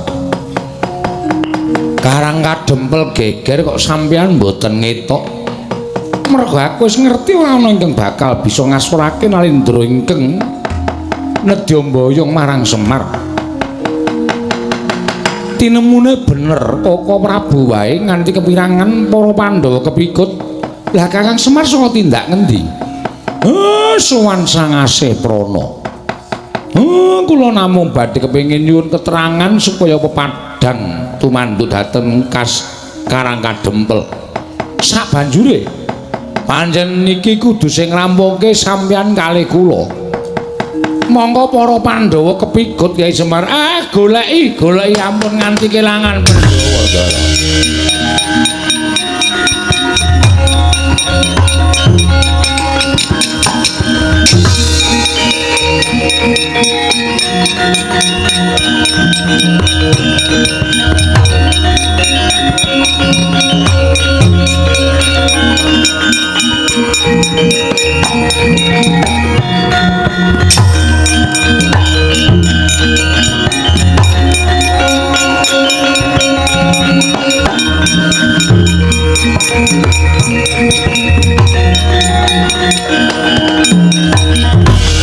Renos mubang wangaruna katinetraning nganggo rapo sadaning kukiloring kanigara sageter kene dunganing kunglir wuwu sing pini panca nalika semanten Pandhawa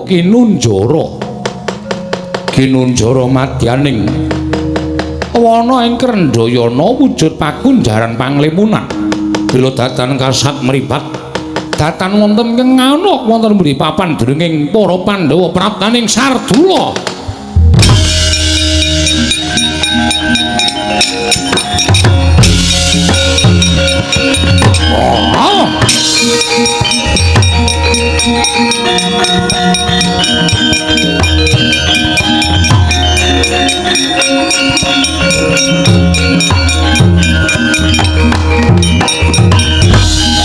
Pedro wonten dawuh Den dina samengko wis kecandhak menyang endi dolonge para Pandhawa sampeyan kok ampun ngawur wong niki alas kaya kenten kok kecandhak pripun yen ditonton nganggo netra waloka pancen wujude alas nanging iki ana wujuding pakunjaran mongko wujuding panglimunan tegese ora kasat mripat mula ora ana ing ngerti pakunjaran iki welatan mbok menawa lebete pepundhen Pandhawa sinuwun mbok njajal sampeyan budidaya supaya iso jebol pakunjaran iku jarene bapane sampe iso ngluwari para Pandhawa iso bali kaya wingi Ndara kunjang ganjing langit kelap-lapaton lir kincanging risang mawe gandrung tinebak pakunjaran dening Sang Sardula kedadosan saking nata Mandura temah jebol punang pakunjaran nata Mandura ingkang wujud Sardula bali kaya wingi uni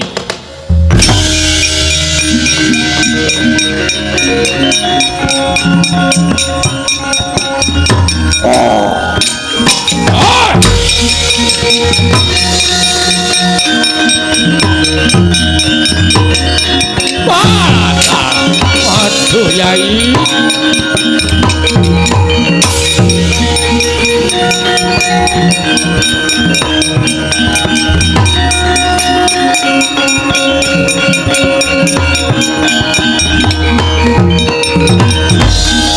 Koko Prabu ngaturaken panuwun dene Paduka sampun saged ngluwari dhateng ingkang rayi tuwin kadang-kadang Paduka anggen kula anggembudidaya supados saged kaleksanan kula menika ngluwari dhateng para Pandhawa menawi kula boten saged ngluwari karan para Pandhawa tangeh kula badhe wangsul kados wingi uni wah Baladewa aku ngaturke panuwun ya Werkudara padha-padha Koko Prabu kula ngaturaken panuwun ya Arjuna tiba padha-padha ora apa-apa ya nyatanipun Kakang ya wis iso bali wujud kaya nata Mandura ingkang sadurunge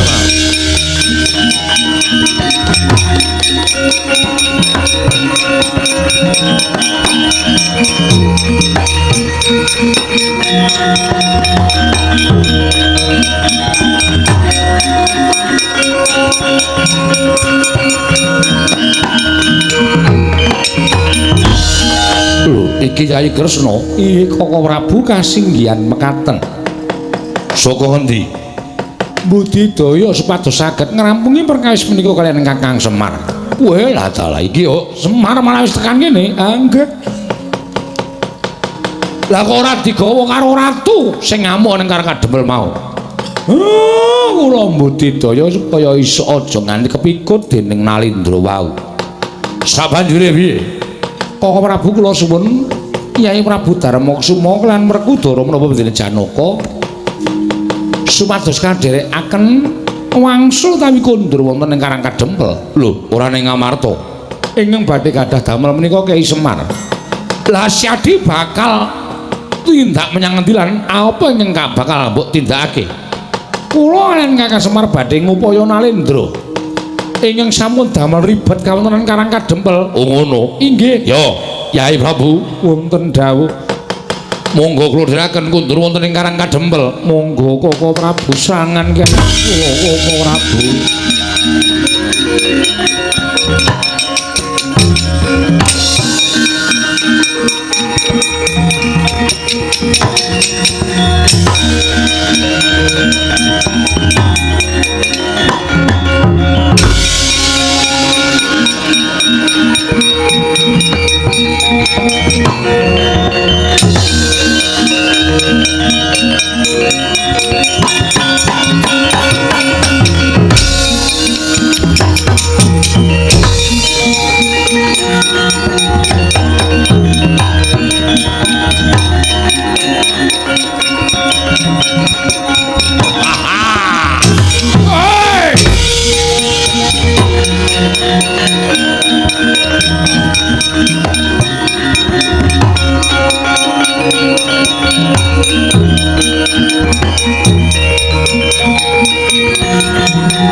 Kowe ra weruh Semar.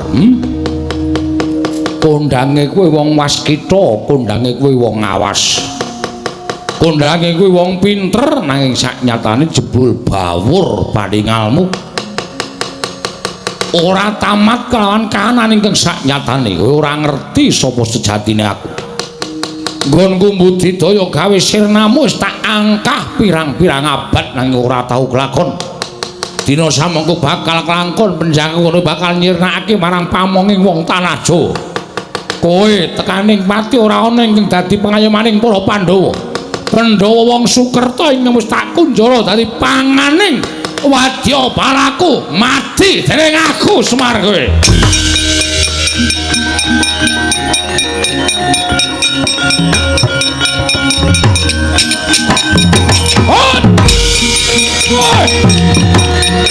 Oh, edan.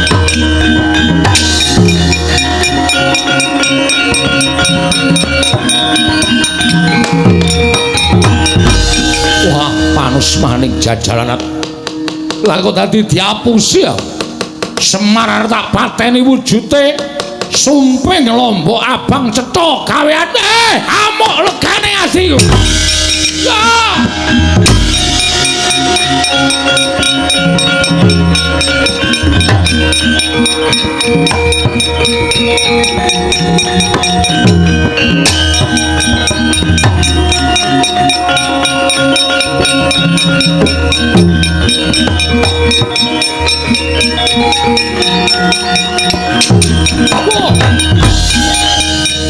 Wong ireng takon karo aku Narendring Ndrawati Prabu Sri Bathara Kresna. Kowe Prabu Panggolan Jagat yo. Ayo, kowe saiki ngejak apa? Wis entek Senopati Karang Kadempel. Sing isih ming nata Ndrawati jajatamu barang kowe.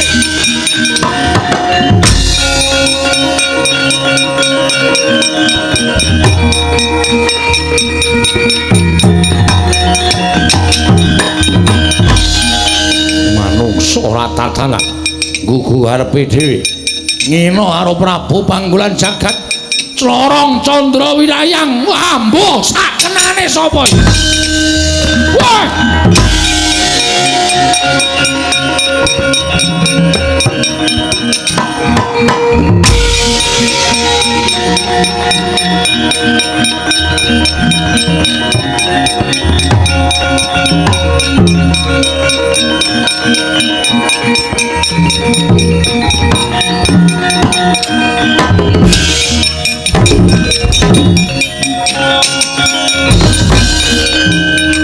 Aku wis bedhek. Ana panah kok iso ubah dhewe. Iso bangga dhewe.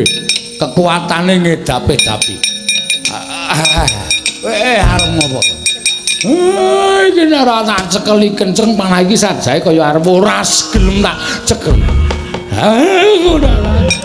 Ora iso. Ayo arep ngopo? Lho, lah kok tadi marangku dicana.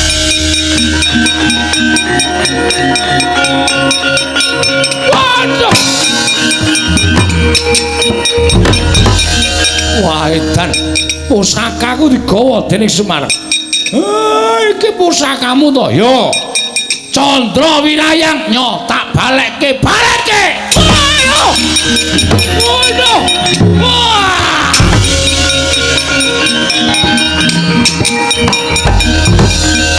Tinujahaken wonten dadaning Sang Prabu Panggulan Jagat.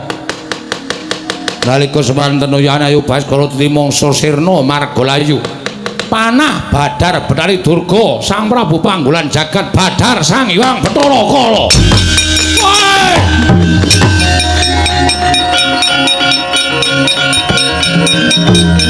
Atobat.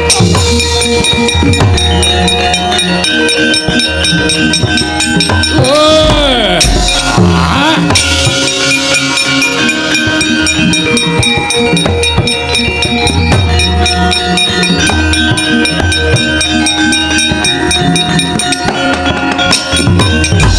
Kunjang ganjing langit kelap-kelap katon lir kincanging risang maweh kantruk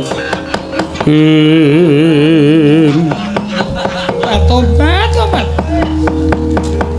Kakang Semar Biung piye iki lha kok dadi cabar ing gawe sabar ya kala sabar tak tembung karo sing kawogan kala sing kawogan aku selak luwe iya aku ngerti Durga iya Kakang Semar inggih ngopo kowe kok dadi panah barang dipun nangisi Bathara Kala pados kula pados tedha monggo nyatanipun menawi kula badhe mejahi para Pandhawa menika menawi Kyai Semar tasih sugeng menika mboten badhe kelampahan terus aku arep tok pateni sir kula kados mekaten supados kula gamblangipun mejahi para Pandhawa wah tak kandhani ya Durga ora ana ala ingkang tumama ing becik lho dadi kowe nek arep mateni karo Semar ya tangeh kelakone apa Semar wae lak pangane kok sik kok kala arep mangan aku mendem kowe ora bakal kowe kuat makan daginge Semar lagu terus piye betahe Durga jak bali jak bali kala kuwi jak mulih aja ngampyak-ampyak gawe patring pundhenku para Pandhawa kowe wani ganggu gawe para Pandhawa ganggu gawe kawula Karang Kadempel gedene ganggu gawe kawula negara Ngamarta konangan Semar malah dadi emput kowe engko inggih ayo mulih wadya balamu jak mulih kabeh sing picak dijoroke atobat digandeng sing lempo digendong sing bisu dijawil adya balamu ganggu gawe dulur-dulurku kali nangka kene aku mbolo geni mungsuhe Semar nyuwun pamit Kyai nyuwun pamit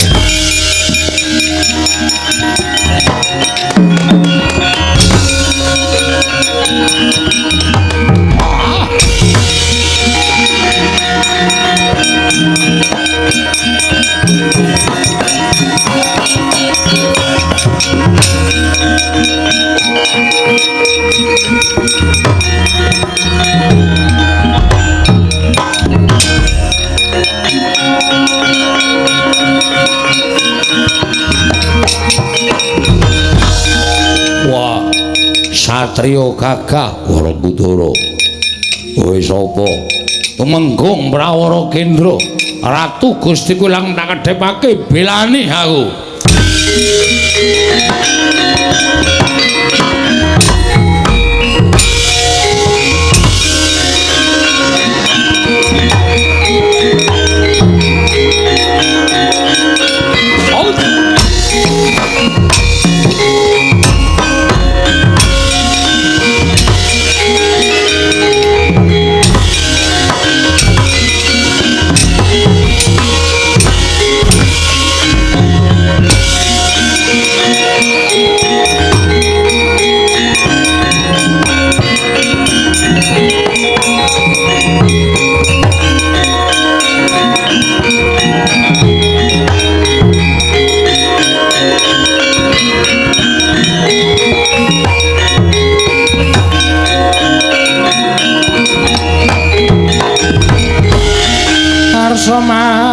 sangi jagato mung sak pucak ing wukir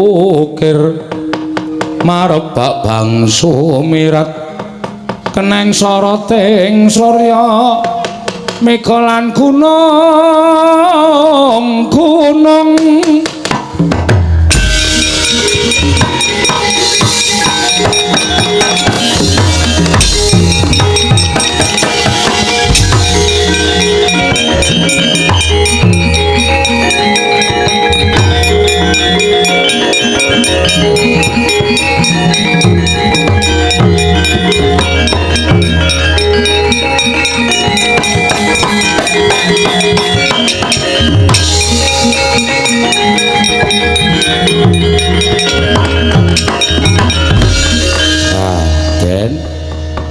sedaya pun ketingal padhang kutha rencana ing badhe ngganggu gawe anggen kula mbangun desa sampun sumingkir awi tetunggalan manunggal Nara Praja Nayaka kan para kawula sengkut gumregut mbangun desa Karang Kadempel supados langkung rukun langkung manunggal mboten saged dipun pisahaken mawi menapa kemawon tentrem ayem nirbaya nirwikara durga mendhak kala sirna lan tansah nampi barokahing Wang Mahanasa ya Semar purnaning gati sura sudrajane ingkang retsa brasta kamping ulah Darmastuti rahayung sami makarya rahayung samya pinanggih Ndara